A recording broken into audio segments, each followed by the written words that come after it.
লেখকদের কলমের শক্তি কিন্তু অনেক ভয়াবহ হয়ে যেতে পারে। লেখকরাই এই 24-এর আন্দোলনে সবচেয়ে বড় বিজয় এনে দিয়েছে।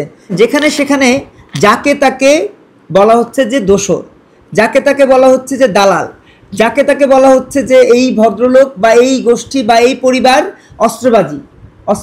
অস্ত্রবাজি করে। তারই ধারাবাহিকতা আমরা দেখলাম মিলন সব্যসাচী একজন লেখক, তাকে গ্রেপ্তার করা হয়েছে। মিলন সব্যসাচীকে যে আপনারা অস্ত্রসহ গ্রেপ্তার করলেন, আমি সেনাবাহিনীর উদ্দেশ্যে বলতে চাই, আপনারা যে এইভাবে গ্রেপ্তার করছেন, একবার তো তার অতীতটা দেখবেন যে তিনি কে ছিলেন, কোথায় ছিলেন, কি করেছেন। মিলন সব্যসাচীর মতো একটা মানুষ যে একটা টিকটিকেও মারতে পারে না, তাকে আপনারা কতগুলা বল্লম টল্লম দেশীয় অস্ত্র দিয়ে গ্রেপ্তারের নাটক সাজালেন। অথচ তার ছেলে এনসিপির মাদারীপুরের নেতা। আপনারা না এনসিপি দেখছেন, না স্বাধীনতার সপক্ষের মানুষ দেখছেন, না স্বাধীনতার বিপক্ষের মানুষ দেখছেন, আপনারা কি দেখছেন?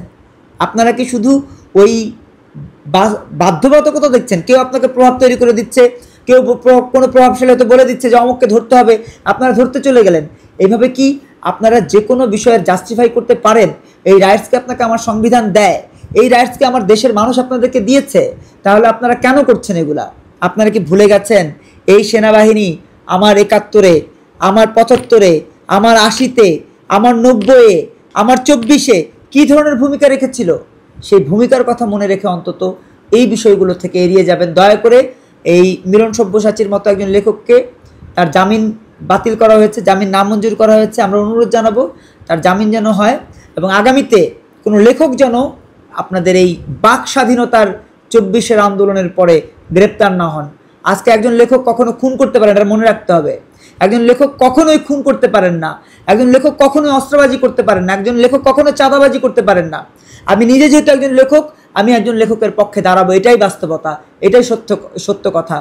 আপনাদেরকে সবার উদ্দেশ্যে বলতে চাই, লেখকদের বিরুদ্ধে দাঁড়াবেন না। লেখকদের কলমের শক্তি কিন্তু অনেক ভয়াবহ হয়ে যেতে পারে। লেখকরাই এই 24-এর আন্দোলনে সবচেয়ে বড় বিজয় এনে দিয়েছে। লেখক মানে সাংবাদিক, লেখক মানে সাহিত্যিক, লেখক মানেই আমাদের এই দেশের সুশীল সমাজের প্রতিনিধিরা, যারা সত্যিকার অর্থেই ধর্মের পক্ষে থাকেন, মানবতার পক্ষে থাকেন, সুশিক্ষার পক্ষে থাকেন, সভ্যতার পক্ষে থাকেন, মায়ের পক্ষে থাকেন, ভাইয়ের পক্ষে থাকেন, আপামর বাংলাদেশের পক্ষে থাকেন, বাংলাদেশের স্বাধীনতার সার্বভৌমত্বের পক্ষে থাকেন।